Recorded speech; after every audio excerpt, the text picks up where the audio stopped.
Welcome back to Split Second, our mid-season spectacular. Mid-season spectacular?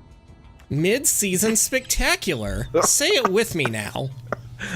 Nope. I gave it my shot, and that's it. Journey to being crowned season champion. This is what the California educational system does. Don't let your child be a victim.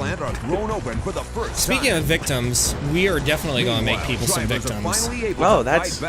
including this chopper. That's horrifying. Don't do that to people. And this car. I like cars. Well, I do too. I've started to look at cars differently since we've started doing this. I'm glad. I'm glad that this has had an effect on your personal life outside of this. I finally looked up what an Aston Martin is. And how'd that go for you? I thought they'd look nicer, to be honest with you. Well, this one's been kitted out so it looks more mean and more... Yeah, like that? More... Yeah, like that. More grr. You want to talk about how this is your favorite car ever, right? No, it's awful. I hate everything about it.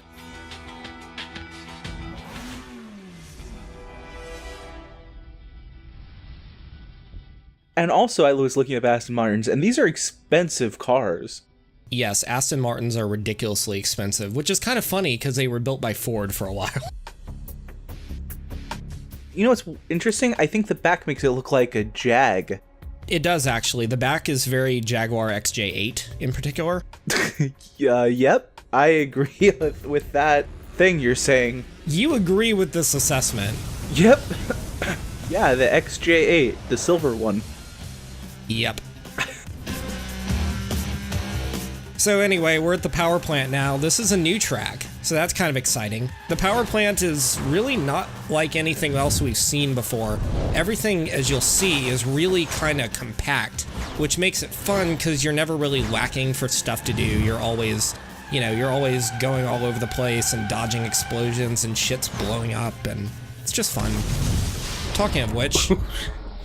It's like the sushi roll of racetracks. Lots of flavor packed into a very small container. Yeah, except it's not really that filling.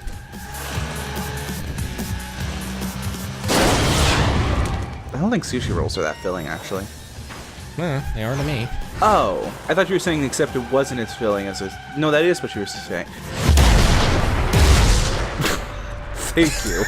I'm really glad I found it out. Thank God for destructible cooling towers, huh? Yeah, destructible cooling towers are pretty great. He almost got you. Yeah, he almost did get me. So let's go ahead and take that sweet jump. We're actually coming up to the end of this first lap. So power plant's a really flat track, which can kind of change things around. The GT500 is actually really good on flat tracks because you're not trying to fight gravity while you drift it. Yeah, that gravity, man. Yeah, gravity is something else, huh? Yeah. You know gravity is directly related to math. Yeah. Gravity giveth and it taketh away. Oh, it's only 9 newtons. Do you even know what a newton is? No. I went to the LA Unified School District. It's amazing that I can do math.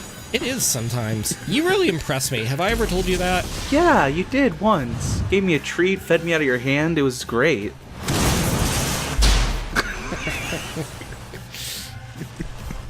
Turtle, we don't talk about these things on camera. Oh. So how about that wonton property destruction? There is a lot of it. Like, oh my god. We have probably destroyed more on this particular track than like any other track that we've seen so far in this game.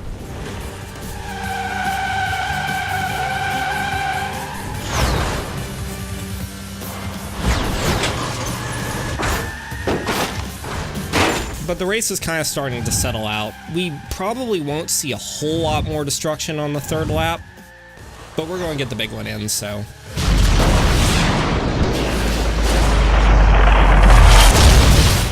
In preparation for this LP, I looked up how much it cost to build a cooling tower. And how much does it cost to build a cooling tower? I don't know. I got really lazy after I Googled it. But they use like $250,000 a year to run them. Really? Yeah, because it's 100 gallons per minute to feed them with like water and shit. And then they also require a softener and desalinizer. You mean a desalinizer? No. DESILICIZER. Huh, okay, what's that?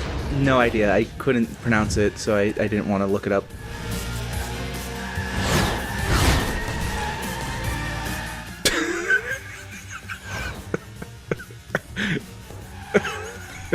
So I'm in kind of a bad spot, actually. Coming up to the end, but... 4! Oh my god! Oh my god! Alright. I love the Wrecking Ball. The Wrecking Ball is so good. That is amazing. It just has a really good comedic timing. Yeah, speaking of which, Bartlett got destroyed again trying to take my shortcut, so that was funny too. Poor Bartlett.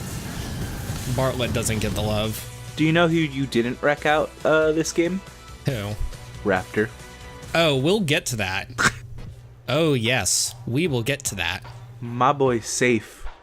He's not even in this race, is he? He's not even your boy. Wait, who's my boy? The Hammer. I have multiple boys. I have a whole fleet of racing boys that I like to support. Also, no, Raptor wasn't in here, but also I'm adding Richie to one of the guys I'm going to root for. Do you just... You're just looking for things to go between. You're just constantly on the rebound. Oh, that would explain college. It would explain college.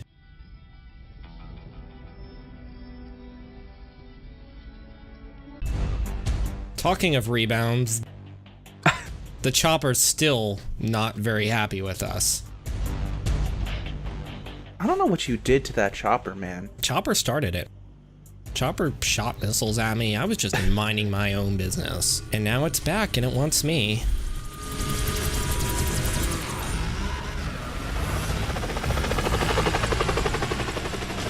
Okay, this is different. Yes, this is very different. So this is Air Revenge. Air Revenge is pretty great. It plays a lot like Air Strike, which is the normal version of this mode. But you actually can gain power as you dodge the waves. And when you gain enough power, you can deflect the missiles and hit the Chopper. Oh my god. Do you have to fly into the circles to deflect the missiles, or do they just, like, you press a button and they're deflected? You get a prompt once you can get one equivalent of a level 1 power play. Right. And it will show a little thing, but for whatever reason it doesn't. It upgrades up to level 2, like a level 2 power play in standard race modes. It just doesn't show it, but yeah. Once you decide you're ready and you have at least one bar, then you can go ahead and deflect. Like that. Oh my gosh. He's not having a very good time of it. No.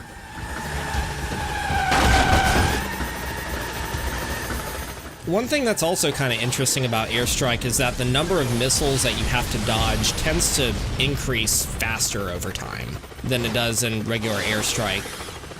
And I think the reason for that is to make sure that you can build your bar faster, because how many extra bits of power you get is dependent on how many missiles you dodge without wrecking.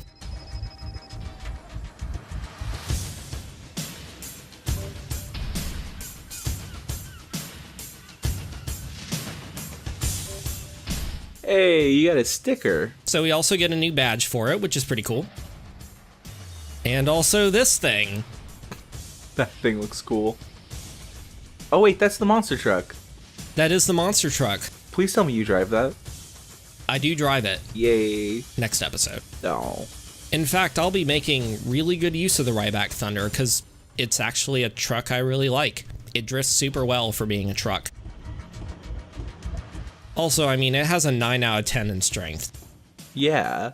I mean, it's our big beefy boy car. It is the car that we graduate to. It's the car in charge of our days. It is the car in charge.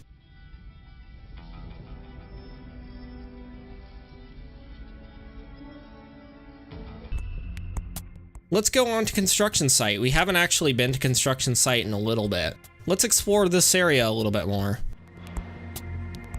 I would love for them to have a free drive mode where you could just like explore. I think that would be really cool. Actually, Project Gotham Racing had a sort of similar setup. There were 4 sort of environments that you could have tracks on, and after you beat all of them, then you could just drive around the cities. It was really neat. But no such thing actually exists in Split Second.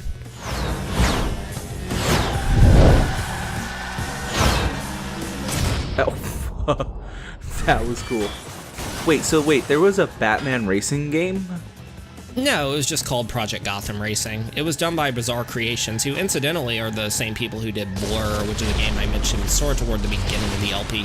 For those of you who have actually been reading the thread. Dude, the monster truck is so cool. It's taking all these blasts and barely moving. Well, that's kind of what you get when you get a 9 out of 10 strength. But it's not nearly as fast in a straight line as the Cobretti. Actually, if you can get it going for a long enough straight line, the Thunder is actually faster than the Cobretti. Well, maybe if you get a really steep hill. Yeah, I mean, if it had a running start, that would help.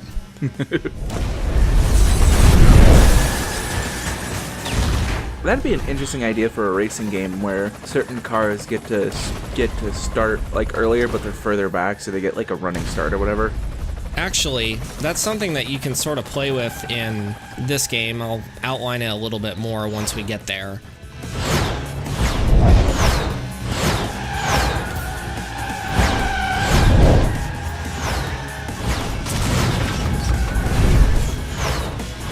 But let's do this thing again, because the dump truck is amazing. Oh my god. Oh. We actually did a little bit better with it that time. Yeah, you did. Also, that guy was like doing a handstand. I don't know what the deal is with him. I was sure that was gonna fall on you. Yeah, I was too, actually.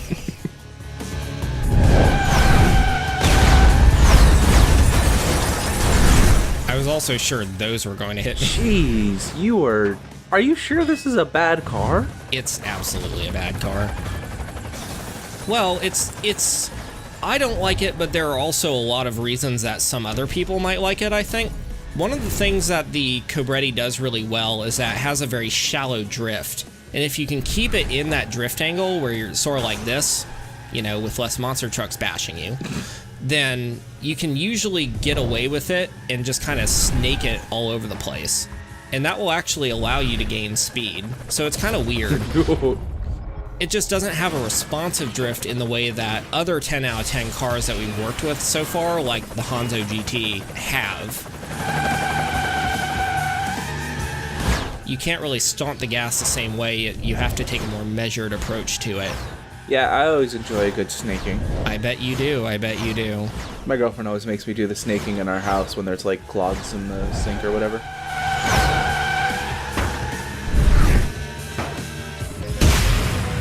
Yeah, you can blow up that helicopter, what of it? God. Does anything in this game not explode? No. Because, like, even the, like, train, you can derail on one of the missions. I'm, like, trying to think of something. You can derail the train. I actually only discovered that you could blow up the helicopter after you crashed it, like, again, when I was doing the recording for this. I legitimately had no idea until then that you could do it. Wow. I just saw the button prompt, and I was like, oh, well, okay, I guess I'm doing that. Yep. Fuck you, helicopter. Oh, that almost did you some damage. Yeah, that almost did me in, really. Fortunately, I had a nice beefy monster truck to take the brunt of it.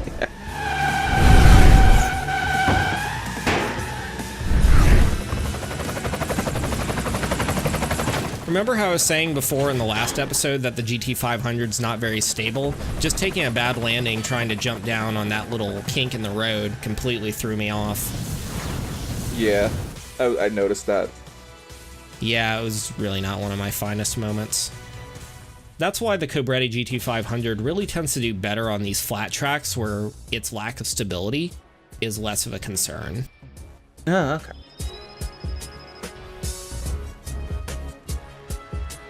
Seems like most of the times to give you a car that's relevant to the next set of races. Not really relevant. They just tend to continue upgrading you along the path of really general speed. The GT500 is actually kind of weird because the Hanzo GT, which is one of the cars we unlocked last episode, has a top speed of 5 out of 10. The GT500 only has a 3 out of 10. Does GT mean something? Grand Tourer. That doesn't help me.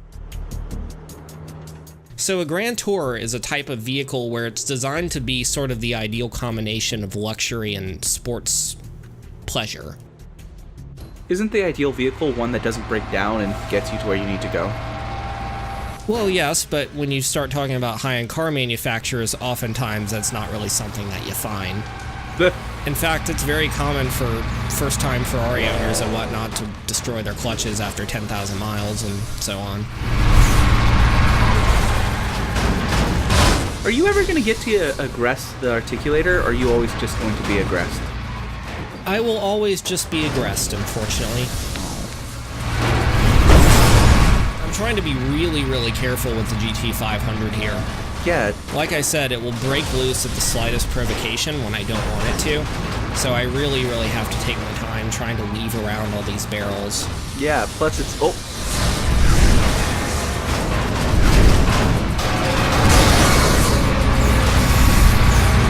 Oh my gosh, it's like it's made out of tissue paper too, it seems like.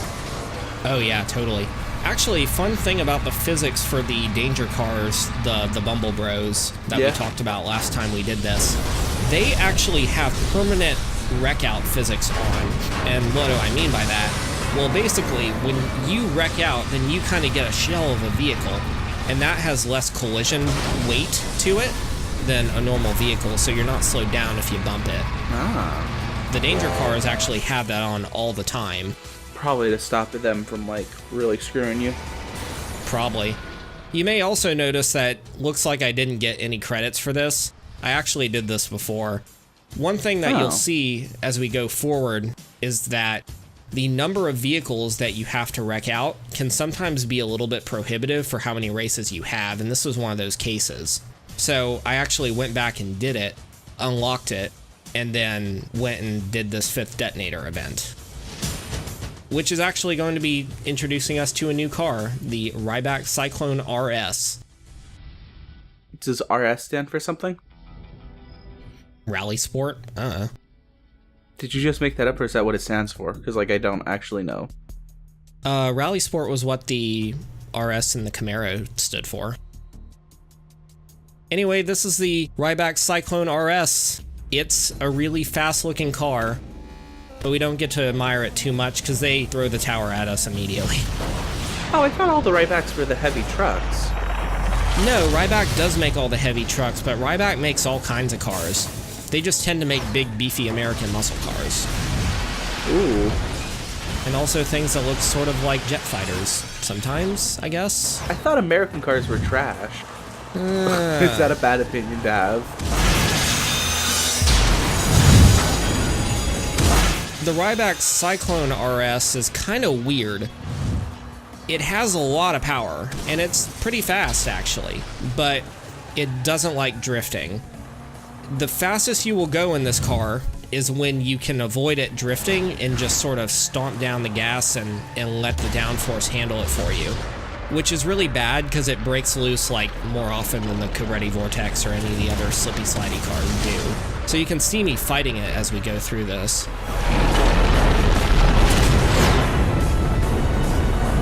It also just makes a great noise. Yeah, I was appreciating the sound design. Sometimes I just have to know when to stop talking. Yeah, well, we're still working on that with you. I realized when I cut you off the 3rd time. Anyway, the Rybak Cyclone RS it's almost an in-game car, really. So it's kind of funny that they throw it at us this early into the mid-season spectacular, because we've still got the back half of it to go.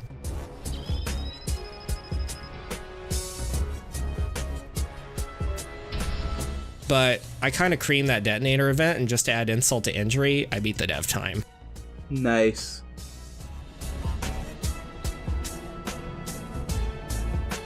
You can actually get these badges with any vehicle, including the in-game ones that have 10 out of 10 speed and acceleration.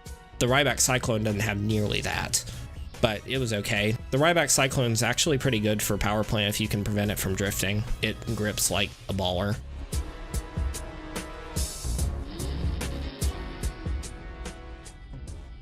One other thing I actually wanted to mention about that detonator event, because it's kind of funny, is that over the forums, you'll see people complaining about how hard the dev times are, and what some people will recommend is that you actually back up, like throw the brakes on before you cross the start line, and that way the start timer won't start until you pass the line when you've already got a running start. But you can't do it in the power plant event, because if you do it too early, then the tower will just fall right on top of you.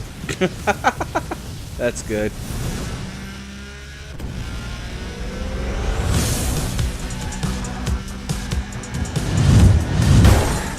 Oh wow, that car. Oh yeah. Yeah, Torpedo had a pretty bad day.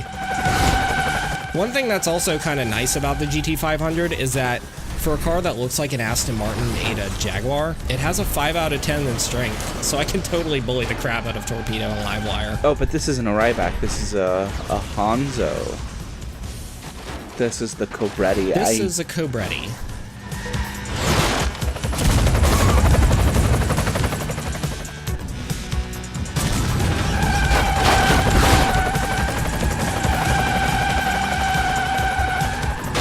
Oh, is this time for boat dropping? Are we gonna drop the boat? I'm not intending to drop the boat at this point.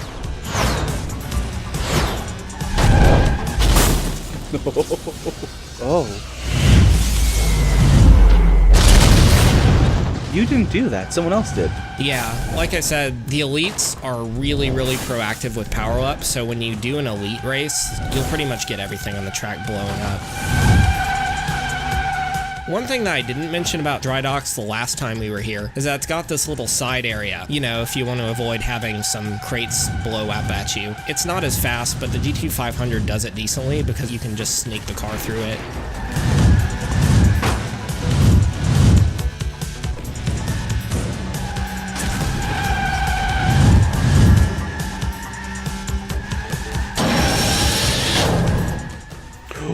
Yeah, that was really close.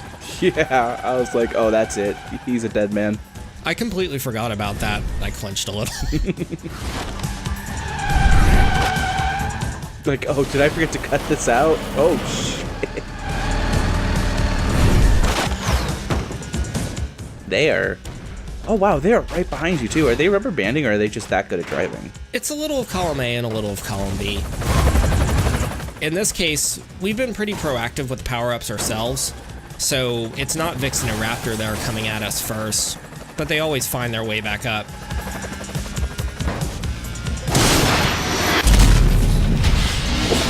But yeah, I do drop the boat on them. Oh, the musical sting hit when you did that. Yeah. That's really good sound design.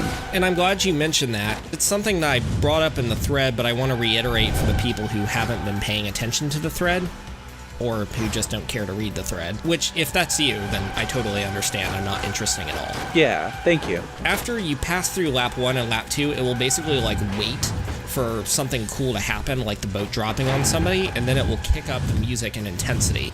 And it does that again on lap 3 like this.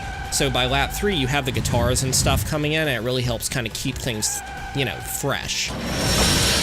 And intense, too. Oh yeah, no, totally. I could totally tell that it was like, it was time to be a cool race car driver guy. I mean, that's me all the time. But the music does a great job of making you feel like a total badass.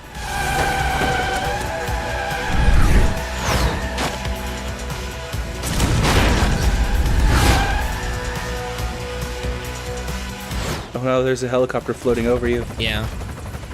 Oh wow, they're right on you. Yeah, no, you really don't get a lot of breathing room. Not at this point. Look how many people just passed me there. Jeez, dude. So yeah, Vixen and Raptor get in front of me. I crushed them with the boat. Again. Yeah, you did. Oh my gosh. Oh my gosh. Oh my god. That's fucking... That's just yeah, sick. it's amazing.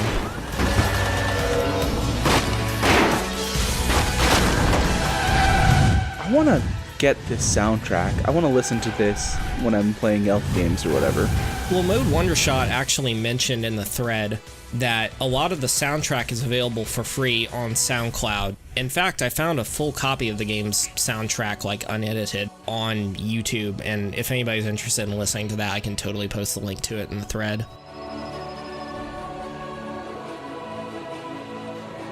So yeah, we just beat the mid-season spectacular. That was a thing. It was really awesome. It was. And we get this neat sticker. I like stickers. I want to buy all the stickers and put them on my car, my Prius. We also unlocked the Rybak Coyote, which is pretty great. And this thing, you know, so we can be assholes like Vixen and Raptor. Yeah, I thought it was pronounced coyote. It is, depending on where you live.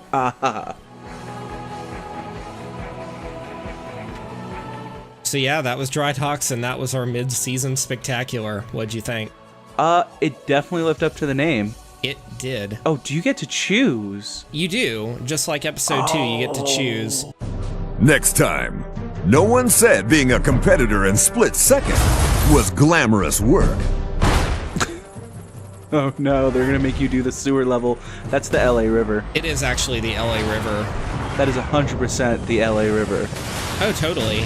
But the LA River actually shows up in a bunch of great films. Yeah. The one I remember is that shows up as the finale of LA Confidential. Also, you can race through it in Midnight Club LA, which is pretty awesome. I have a great story about the LA River. I have so much to say about the LA River, so. Oh, here we go.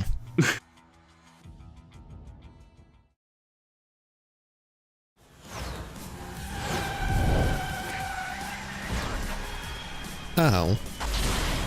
Well, shit.